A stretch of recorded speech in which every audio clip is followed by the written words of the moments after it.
Welcome to my YouTube channel. ನಾನಿವತ್ತು friends ನೋಡಿ ನಾನಿವತ್ತು ಕೇಸರಿ ಬಾತ್ ಮಾಡ್ತಾಯಿದ್ದೀನಿ. ಅದು ಬೆಲ್ಲ ಹಾಕಿ ಕೇಸರಿ ಬಾತ್ ಮಾಡ್ತಾಯಿದ್ದೀನಿ. ಸ್ವಲ್ಪ ರವೆ ಉಳಿದಿತ್ತು ಅಂತೇಳಿ ನನ್ನ ಪಾಪುಗೆ ಏನಾರು ಒಂದು ಮಾಡಿಕೊಡ್ಬೇಕು ಅಂತೇಳಿ ಆ ರವೆನ ಚೆನ್ನಾಗಿ ಆರಿಸಿಟ್ಕೊಂಡಿದ್ದೀನಿ. ಒಂದು ಬಾಣಲಿನ ಒಲೆ ಮೇಲೆ ಇಟ್ಕೊಂಡಿದ್ದೀನಿ. ಹಾಗೆ ಅದಕ್ಕೊಂಚೂರು ತುಪ್ಪ ಹಾಕ್ಕೊತಾ ಇದ್ದೀನಿ. ಇದಕ್ಕೊಂಚೂರು ಒಂದು ಸ್ಪೂನ್ ಆಗೋಷ್ಟು ತುಪ್ಪ ಹಾಕ್ಕೊತಾ ಇದ್ದೀನಿ. ನೆಕ್ಸ್ಟ್ ಬಂದು ರವೆ ಹಾಕ್ಕೊತಾ ಇದ್ದೀನಿ.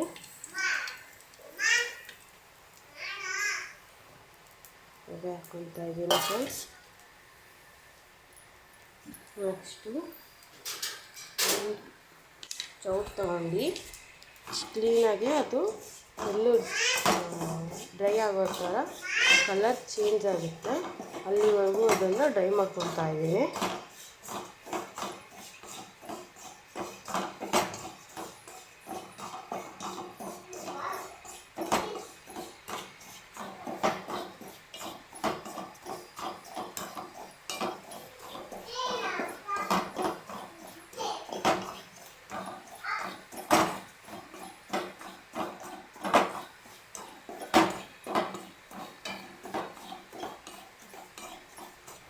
ಸ್ವಲ್ಪ ಕಲರ್ ಚೇಂಜ್ ಆಗ್ತಾ ಇದೆ. ಇದು ಸ್ವಲ್ಪ ಚೆನ್ನಾಗಿ ಕಲರ್ ಚೇಂಜ್ ಆದರೆ ಕೇಸರಿ ಬಾತ್ ಮಾಡಲಿಕ್ಕೆ ಅದು ಚೆನ್ನಾಗಿ ಗಂಟಾಗ್ದಂಗೆ ಚೆನ್ನಾಗಿ ಬರುತ್ತೆ. ನಿಮಗೆ ತುಪ್ಪ ಇನ್ನೂ ಬೇಕು ಅಂದರೆ ಹಾಕೋಬೋದು. ನಾನು ಪಾಪುಗೆ ತಿನ್ನಿಸೋದ್ರಿಂದ ಸ್ವಲ್ಪ ಕಮ್ಮಿನೇ ಹಾಕ್ಕೊತಾ ಇದ್ದೀನಿ. ಯಾಕೆ ಅಂದರೆ ಪಾಪುಗೆ ಸ್ವಲ್ಪ ಲೈಟಾಗಿ ಕೆಮ್ಮಿದೆ, ಸೊ ಅದಕ್ಕೋಸ್ಕರ. ಓಕೆ ಫ್ರೆಂಡ್ಸ್, ಇದು ಆಗಿದೆ. ಸೊ ನಾನು ಸ್ಟವ್ ಆಫ್ ಮಾಡಿಕೊಂಡು ಸೈಡಿಗೆ ಇಟ್ಕೊತಾ ಇದ್ದೀನಿ. ಸೊ ಮತ್ತು ಅದೇ ಬಾಣಲಿಗೆ ಅದನ್ನು ಬಾಣಲೆಯಲ್ಲಿರೋ ರವೆನ ತೆಗೆದು ತಟ್ಟೆಯಲ್ಲಿ ಹಾರಕ್ಕೆ ಬಿಟ್ಕೊಂಡಿದ್ದೀನಿ. ನೆಕ್ಸ್ಟು ಇದೇ ಬಾಣಲಿಗೆ ಒಂದು ಸ್ವಲ್ಪ ರವೆಗೆ ತಕ್ಕನಂಗೆ ಸ್ವಲ್ಪ ನೀರು ಹಾಕ್ಕೊತಾ ಇದ್ದೀನಿ. ಸಾಕಾಗ್ಬೋದು ನೀರು. ನೆಕ್ಸ್ಟು ಬೆಲ್ಲ ಹಾಕ್ಕೊತಾ ಇದ್ದೀನಿ. ಫ್ರೆಂಡ್ಸ್ ನೋಡಿ, ನಾನು ಶಿಶುವಾರದಲ್ಲಿ ನನ್ನ ಮಗು ಕೊಡ್ತಾರೆ ಬೆಲ್ಲ, ಇದು ಅಂಗನವಾಡಿಯಲ್ಲಿ. ಆ ಬೆಲ್ಲನ ಯೂಸ್ ಮಾಡಿಕೊಂಡು ಇವತ್ತು ಕೇಸರಿ ಬಾತ್ ಮಾಡ್ತಾಯಿದ್ದೀನಿ. ಈಗ ಬೆಲ್ಲನ ಒಂದು ಸ್ವಲ್ಪ ನೀರಿಗೆ ಹಾಕ್ಕೊತಾ ಇದ್ದೀನಿ. ಪುಡಿ ಮಾಡಿ ಹಾಕ್ಕೊತಾ ಇದ್ದೀನಿ. ಫ್ರೆಂಡ್ಸ್,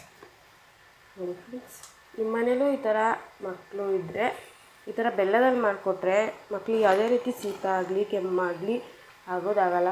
ಈ ಸಕ್ಕರೆಯಿಂದ ಮಾಡಿರೋದು ಕೊಟ್ಟರೆ ಮಕ್ಕಳಿಗೆ ಶೀತ ಕೆಮ್ಮು ಆಗ್ಬೋದು. ನನ್ನ ಮಗಳಿಗೆ ಬೆಲ್ಲದಲ್ಲಿ ಏನೇ ಸಕ್ಕರೆಯಲ್ಲಿ ಏನೇ ಮಾಡಿಕೊಟ್ರು ಶೀತ ಆಗುತ್ತೆ.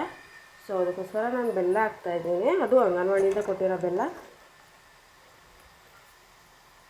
ಈಗ ಬೆಲ್ಲ ಹಾಕಿದ್ದೀನಿ. ಅದು ಚೆನ್ನಾಗಿ ಕುದಿಬೇಕು. ಇದಕ್ಕೇನು ಕಲರ್ ಹಾಕೋದು ಬೇಡ, ಇದೇ ಕಲರ್ ಇರುತ್ತಲ್ಲ ಬೆಲ್ಲ. ಸೊ ಅದಕ್ಕೋಸ್ಕರ ಇದಕ್ಕೆ ನಾನು ಒಂದು ಕಾಳು ಆಗೋಷ್ಟು ಏಲಕ್ಕಿ ಹಾಕ್ತಿದ್ದೀನಿ.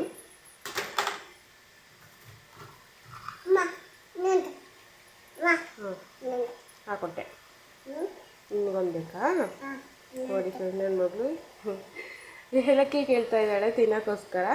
ಅದಕ್ಕೆ ನಾನು ಅವಳಿಗೆ ಒಂದು ಏಲಕ್ಕಿ ಕೊಡೋಲ್ಲ, ಚಕ್ಕೆ ಕೊಡ್ತೀನಿ. ಚಕ್ಕೆ ಕೊಡೋದ್ರಿಂದ ಮಕ್ಕಳಿಗೆ ಬಾಡಿಗೆ ತುಂಬ ಒಳ್ಳೆಯದು. ಚಕ್ಕೆ ತಿನ್ಬೋದು, ಏನೂ ಆಗೋದಿಲ್ಲ, ಅದು ಕೆಮ್ಮಿಗೆ ಬರೋದಿಲ್ಲ. ಸೊ ಅದಕ್ಕೋಸ್ಕರ ಕೊಡ್ತೀನಿ ನಾನು. ಅದು ಕುದೀತಾ ಇದೆ. ಈ ರವೆನ ಈಗ ಪಾಕದಲ್ಲಿ ಹಾಕಿದ್ದೀನಿ. ಬೆಲ್ಲದ ಪಾಕದಲ್ಲಿ ನೋಡಿ ಎಷ್ಟು ಚೆನ್ನಾಗಿ ಕಾಣಿಸ್ತಾ ಇದೆ. ಅದು ಮಕ್ಕಳಿಗೆ ತುಂಬ ಒಳ್ಳೆಯದು ಮಾಡಿಕೊಟ್ರೆ. ಮಕ್ಕಳು ಇಂಥವೆಲ್ಲ ತಿನ್ನೋದ್ರಿಂದ ತುಂಬ ಬಾಡಿಗೆ ಸ್ಟ್ರೆಂತ್ ಸಿಕ್ಕಾಗುತ್ತೆ, ಸ್ಟ್ರೆಂತು. ಸೊ ಅದಕ್ಕೋಸ್ಕರ ಮಕ್ಕಳಿಗೆ ಈ ಥರ ಮನೇಲಿರಬೇಕಾದ್ರೆ ಏನಾದರೂ ಒಂದು ಸರಿ ಹೆಲ್ತಿಯಾದ ಫುಡ್ಡು ಮಾಡಿಕೊಡ್ಬೇಕಂತ ಹೇಳ್ಕೊಳ್ತೀನಿ.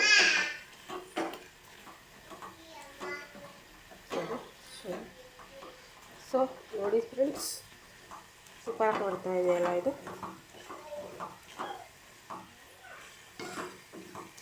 ಚೆನ್ನಾಗಿ ಗಟ್ಟಿಯಾಗಬೇಕಿದು, ರವೆ ಚೆನ್ನಾಗಿ ಬೇಯಬೇಕಲ್ಲ, ಸೊ ಅದಕ್ಕೋಸ್ಕರ. ಸೊ ಇದಕ್ಕೊಂದು ಸ್ವಲ್ಪ ನೀರು ಹಾಕ್ಕೊಳ್ತೀನಿ, ಯಾಕೆಂದರೆ ನಾನು ಸ್ವಲ್ಪ ನೀರು ಕಮ್ಮಿ ಹಾಕ್ಕೊಂಡಿದ್ದೆ, ತೀರಾ ಬರೋ ಗಟ್ಟಿ ಆಗ್ತಾಯಿದೆ. ಸ್ವಲ್ಪ ನೀರು ಹಾಕ್ಕೊಳ್ತೀನಿ. ಓ, ನನ್ನ ಮಗಳ ಅಮ್ಮ ಅಮ್ಮ ಅಂತ ಕೂಗ್ತಾ ಇದ್ದಾಳೆ. ಮಕ್ಕಳು ಇದ್ರೇ ಮನೇಲಿ ಒಂಥರ ಖುಷಿ ಫ್ರೆಂಡ್ಸ್. ಸೊ ಮಕ್ಕಳಿಗೋಸ್ಕರ ಏನಾದರೂ ಮಾಡಿಕೊಡ್ಬೇಕು ಅಂದರೆ ಎಲ್ಲ ತಾಯಂದಿರಿಗೂ ತುಂಬ ಖುಷಿ ಆಗುತ್ತೆ.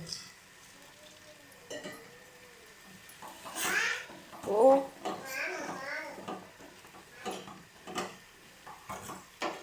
ಸೊ ನಾನು ಸ್ವಲ್ಪ ನೀರು ಹಾಕ್ಕೊಂಡೆ, ತುಂಬ ಗಟ್ಟಿ ಆಗ್ತಿತ್ತು ಅಂಥೇಳಿ. ನಿಮಗೂ ಬೇಕು ಅಂದರೆ ನೀವು ಅಂದರೆ ಜಾಸ್ತಿನೇ ಹಾಕ್ಕೊಳ್ರಿ. ಫಸ್ಟ್ ಕುದಿಯಬೇಕಾದ್ರೆ ಬೆಲ್ಲ ಕುದಿಸ್ತಿರ್ತೀರಲ್ಲ, ಆ ಟೈಮಲ್ಲಿ ಜಾಸ್ತಿನೇ ನೀರು ಹಾಕ್ಕೊಳ್ರಿ, no problem.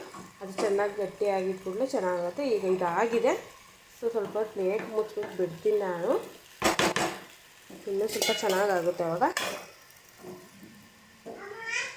Okay friends, thank you. ಖಂಡಿತ ಕುದಿತಾ ಇದೆ. ಈಗ ಇದಕ್ಕೆ ನಾನು ಸ್ವಲ್ಪ ರವೆನ ಹುರಿದಿಟ್ಕೊಂಡಿದ್ದೀನಲ್ಲ, ಈ ರವೆನ ಇದಕ್ಕೆ ಹಾಕ್ತಾಯಿದ್ದೀನಿ.